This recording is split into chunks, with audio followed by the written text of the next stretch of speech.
We've got a lot of reporters out in the field and, of course, a lot of races throughout the country that are getting attention. And let's start with Jodey Arrington. He joins us now to talk about what dynamics are going out. And, you know, I was mentioning the polls that you all get, that they go into fine detail. What kind of things are you seeing develop right now? Well, Bob, greetings from the liberty-loving Lone Star State. Things are looking great here. Republicans have a significant advantage in turnout. There's overall lower turnout across the state, but Republicans are, to your point, more enthusiastic. There's a tremendous amount of energy. We're also seeing what I believe will be a seismic political power shift in the Hispanic demographic, and ground zero for that is South Texas, the Rio Grande Valley, where we already won a Democrat seat by 12 points. That's Mayra Flores, and we're looking to do that 2 more times with Monica De La Cruz and Cassie Garcia, who's in the Laredo, San Antonio area.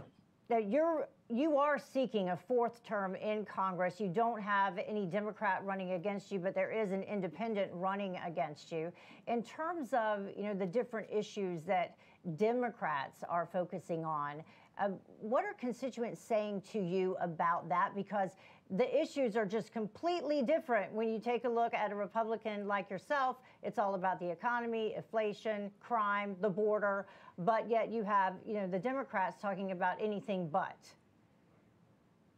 Yeah, I think that's the story, is that we're listening to the American people and we're responding by talking about things that matter to them, right? Like the pocketbook issues, like the rampant crime or the chaos at the border in states like Texas. Meanwhile, the Democrats continue to tell the American people what they think is important to them, like January 6th and the obsession with President Trump and this insurrection narrative, or the climate crisis that they have manufactured and that they've spent trillions of taxpayer dollars to subsidize. So it is a clear disconnect between the Democrats and the American people, I think, in every state across the country. And I think that's what's given us such tremendous momentum. And that's why you're seeing people shift, not just the Hispanic community, but independents and even left of center Democrats. All right, Congressman Arrington, thank you so much for joining us, sir.